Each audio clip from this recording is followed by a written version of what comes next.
Dios te bendiga, Dios te guarde, amado. Espero que te encuentres bien y gozoso de estar unido a nosotros nuevamente aquí en este grupo, aquí en este tu canal Amazing Grace. Estamos estudiando este cuarto trimestre del año 2025. Lecciones de Josué acerca de la fe. Lección número 10. Josué y nosotros, jueves 4 de diciembre. Entonces, oremos. Padre nuestro que estás en los cielos, alabado, glorificado, exaltado sea tu nombre por siempre. Eres grande, oh Dios, eres poderoso, pero también eres misericordioso y bueno, tardo para la ira y gigante en misericordia y en verdad. Clamamos a ti para el perdón de nuestros pecados y para que tu Santo Espíritu nos tome como enteramente tuyos. Ayúdanos, oh Dios, a seguir adelante y guárdanos de toda maldad. Oración que hacemos en el poder y en el nombre de Jesús. Amén y amén. Josué y nosotros. Ayer estudiamos la tipología cristológica, o sea, cómo Josué es el tipo y el verdadero Josué es el antitipo. Vimos maravillosamente que cómo la toma de la tierra de Josué simbolizaba la victoria de Cristo para llevarnos a casa y poder estar así con Él nuevamente abrazados en gozo, todos unidos en ese, creo que se muestra el gozo, lo que siento, no puedo expresar cómo va a ser ese momento, de verdad que no puedo expresarlo. Entonces, Cristo es ese hombre victorioso, Dios con nosotros, que nos dará victoria, Emmanuel, ¿sí? Jesús que nos salva de pecados. Príncipe de paz y todos esos nombres que podemos sacar, que podemos conseguir en la Biblia, el león de la tribu de Judá que luchará. Entonces, mis amados, pero hoy nos toca la tipología eclesiológica y la tipología escatológica, o sea, la tipología que se cumple como iglesia y la tipología que se cumple hacia el fin del tiempo. Entonces, para revisar versículos en que vemos que también Josué representa la victoria de nosotros como iglesia. Recordemos, somos la iglesia militante, pero también vamos a ser la triunfante. La escatología nos lleva a eso. Entonces vamos a leer algunos versículos que nos van a indicar precisamente eso. El primero que vamos a leer es 1 Timoteo capítulo 1 versículo 18. Dice así: este mandamiento, hijo Timoteo, te encargo para que conforme a las profecías que se hicieron antes en cuanto a ti, milites por ella la buena milicia. ¿Qué es una milicia? Un cuerpo de combatientes militares. Ahora vamos a leer 2 Timoteo capítulo 4 versículo 7. Dice: he peleado la buena batalla, he acabado la carrera, he guardado la fe. Voy a leer el 8 también. Por lo demás me está reservada la corona de justicia, la cual me dará el Señor, juez justo, en aquel día, no solo a mí, sino también a todos los que aman su venida. Bueno, el versículo 8 es tipología escatológica, el versículo 7 escatología eclesiológica. Ahora vamos a leer Efesios capítulo 6, un versículo muy, pero muy conocido, que seguramente usted ha escuchado muchas prédicas. ¿Para qué son las armaduras? Para entrar a la batalla. Entonces la armadura de Dios. Por lo demás, hermanos míos, fortaleceos en el Señor y en su fuerza poderosa. Versículo 11. Vestíos de toda la armadura de Dios para que podáis estar firmes contra las asechanzas del diablo. Versículo 12. Porque no tenemos lucha contra sangre y carne, sino contra principados, contra potestades, contra los gobernadores de las tinieblas de este mundo, contra huestes espirituales de maldad en las regiones celestes. Esas son las luchas que mantuvo Jesús contra estas huestes que querían estorbar en su ministerio. Primeramente, Satanás mismo se le presentó para tentarlo, para hacerlo caer, y si caía ya no podía ser el cordero sin mancha. Y bueno, como él triunfó, ahora la serpiente se llena de ira y se va a hacer guerra ¿contra quién? Contra el resto de la descendencia de ella, los que guardan los mandamientos de Dios y tienen la fe de Jesús. Por eso es necesario tener la armadura, porque es una promesa para todas las generaciones. Una lucha, una tipología eclesiológica. Ahora, 1 Corintios, capítulo 10, versículos 3 al 5. Y estos versículos son poderosos, son maravillosos. Estos versículos hay que memorizarlos, porque claramente nos explica Pablo. Capítulo 10, versículo 3, 2 Corintios: aunque andamos en la carne, no militamos según la carne. Versículo 4: porque las armas de nuestra milicia no son carnales, sino poderosas en Dios para la destrucción de fortalezas. Versículo 5, derribando argumentos y toda altivez que se levanta contra el conocimiento de Dios y llevando cautivo todo pensamiento a la obediencia a Cristo. Entonces, ya con estos versículos que hemos leído, podemos ver sin duda que la iglesia ha de vencer para llegar a esa tierra también. Estamos en una lucha, estamos en una guerra, un conflicto que se generó allá en el cielo, que se trasladó aquí y nosotros estamos en medio de ese conflicto. Entonces, estemos viviendo conforme a lo que nos dice el manual de instrucciones, a lo que nos dice la palabra de Dios, y podremos vencer. Pero lo maravilloso de esto es que la victoria es con el Espíritu Santo. Entonces, ¿qué es lo que realmente usted y yo tenemos que hacer para que esto sea una realidad y poder tener la armadura de Dios y poder estar militando y poder recibir la corona de vida por haber guardado la fe? Es dejar que Cristo nos conduzca. Es anular el yo y rendirnos totalmente a Él para que Él pueda hacer su voluntad en nosotros y tomándonos podamos decir, como dijo Pablo en Gálatas 2:20, con Cristo estoy juntamente crucificado y ya no vivo yo, sino que vive Cristo en mí y lo que vivo en la carne lo vivo en la fe de aquel que se dio a sí mismo por mí. Entonces, una lucha, Josué tipología eclesiástica, la iglesia también en una lucha, pero de tipo espiritual, porque la conquista no está en la Canaán terrenal, ya eso pasó, ya eso quedó atrás, ya no hay un territorio que conquistar, ¿okay? El territorio que conquistar hoy es toda la tierra porque debemos ir en la gran comisión y predicar el evangelio a toda nación, tribu, lengua y pueblo para que ellos tomen su decisión de aceptar o rechazar a Cristo, de que entren en el reposo en el cual nosotros estamos. En ese reposo que a pesar de las tribulaciones, a pesar de las dificultades, a pesar de las pruebas, estamos en paz, porque es una paz que solo Cristo nos puede dar. ¿Sí o no? Por supuesto que sí. Entonces, ahí entramos en el reposo cumpliéndose lo que leímos ayer de la tipología cristológica, de que Cristo es el verdadero reposo. Aún vivimos en un mundo de pecado, aún estamos en lucha, pero estamos en reposo porque confiamos en aquel que ya venció. ¿Quién venció? Cristo ya venció. ¿Okay? Ahora, vamos a ver el cumplimiento escatológico. Vamos a ver Primera de Pedro, capítulo 1, versículo 4. ¿Okay? Para una herencia incorruptible, incontaminada e inmarchitable, reservada en los cielos para vosotros. Colosenses 3:24, una promesa que tenemos allá, que Dios se encargará de llevarla a cabo. Colosenses 3:24, por aquí reservado, aquí está, aquí lo conseguí.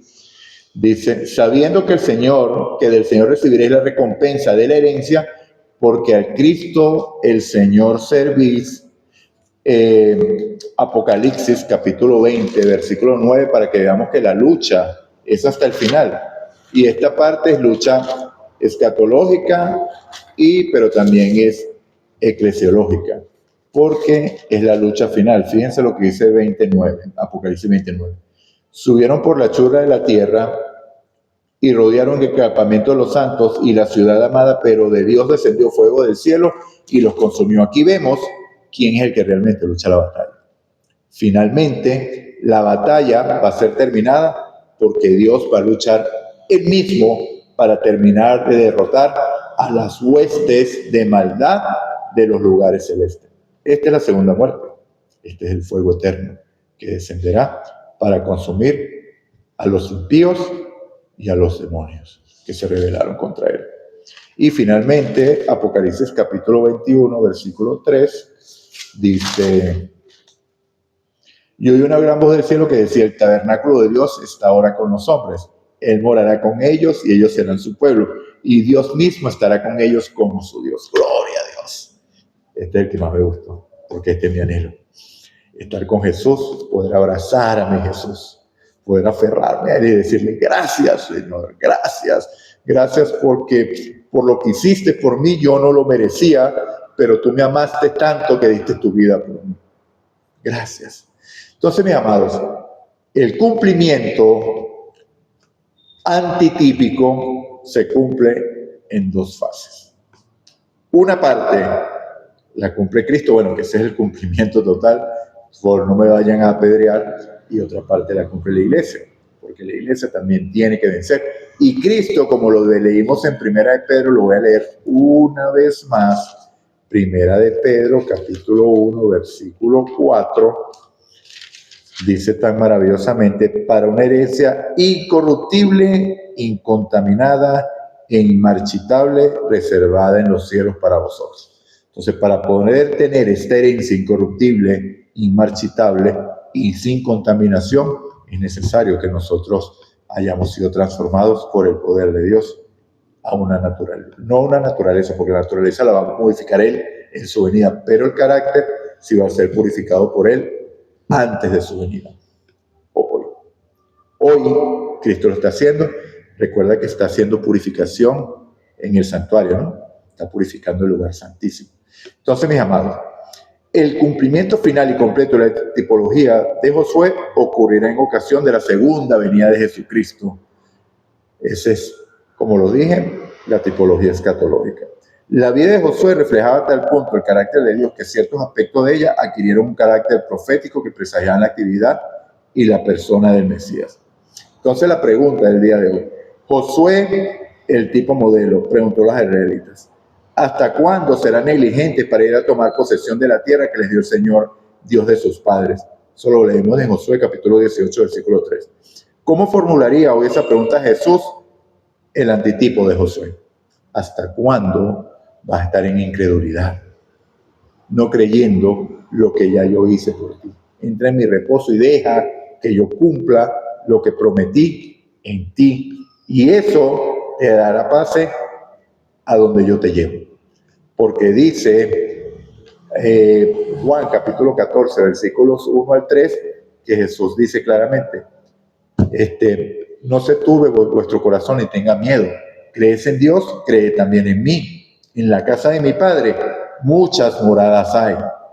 Si no fuera así, yo os lo hubiera dicho. Si me voy a preparar lugar para vosotros. Y si me voy, vendré otra vez y os buscaré ¿a quién?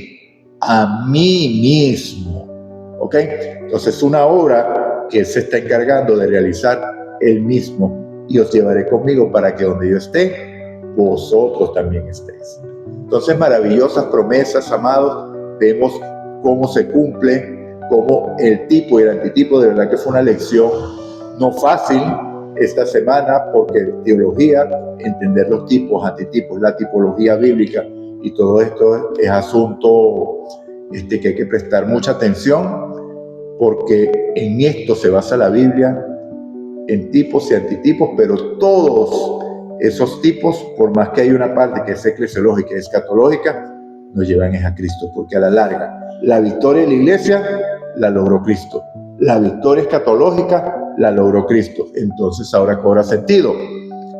Juan capítulo 5 versículo 39: vosotros escudriñáis las escrituras, le dijo él a los fariseos, pensando que en ella tenéis la vida eterna. Y parece que nosotros también escudriñamos las escrituras pensando que en ella tenemos la vida eterna, porque hay que estudiar la Biblia, dice, hay que estudiar la Biblia, pero la Biblia nos habla de Cristo, amado. Ahí vamos a conseguir es a Cristo, porque ellas son las que dan testimonio de mí. Es la palabra de viva de Dios, que es en Cristo Jesús reflejada. En el principio era el Logos, la palabra, y el Logo era Dios, y estaba Dios. ¿Okay? Entonces, vemos lo maravilloso, porque algunas palabras, algunas Biblias lo traducen verbo, porque la palabra de Dios es palabra viva. Cuando se pronuncia, hace algo. ¿Ok? Genera acción, genera movimiento. Bueno, esto no es parte de la lección. Entonces, mis amados, Josué y nosotros. Dios te bendiga, Dios te guarda. Recuerda darle me gusta, recuerda compartir para que tú también prediques y enseñes esta lección importante a otras personas, principalmente a las que amas, y si es a quien no amas también, porque debemos predicarle a todos por igual. Y comparte y suscríbete también aquí a tu canal Amazing Grace. Oremos. Padre nuestro que estás en los cielos, toda la honra y gloria es tuya. Gracias te damos, oh Padre, por este día maravilloso. Gracias te damos por tu bondad, por tu misericordia, por tu amor. Gracias te damos por la victoria que ya nos diste, Señor. Ya eso es una realidad, porque tu boca así lo ha dicho, Señor. Ayúdanos a creer, quita nuestra incredulidad, aumenta nuestra poca fe, para que podamos andar en reposo en las promesas tuyas. Gracias te damos, oh Dios, por tu palabra, por tu cuidado, por tu Santo Espíritu que nos tome por completo. nos perdone el pecado y nos limpie de maldad en el nombre de Jesús. Amén y amén. Recuerda, si escuchas hoy su voz, no endurezcas tu corazón como en la provocación. Hoy es el día de salvación. Hoy es el día de buena nueva. Si aún no has tomado la decisión por Cristo, ¿qué estás esperando? No esperes más, amado. El tiempo es muy corto lo que queda. El mundo está convulsionado, conflictos por aquí, por allá, desastres naturales por aquí, por allá. No te digo esto para que tengas miedo, te digo esto porque son las señales que Dios dejó para indicarnos que está a las puertas. Y es un gozo para nosotros porque sabemos que pronto vamos a casa, pero es triste también para nosotros porque sabemos que hay personas como tú que aún no han aceptado a Cristo. Entonces, ¿qué estás esperando, mi amado? Si necesitas tomar una decisión, escríbeme. Y si estás en otro lugar del mundo, yo vivo en Cali, si estás en Cali yo mismo me encargaría, pero si estás en algún otro lugar del mundo, no te preocupes, indícame y yo te pongo en contacto con algún hermano de la iglesia que vaya y te predique el evangelio de manera directa. Dios te bendiga, Dios te guarde. Maranata, Cristo viene.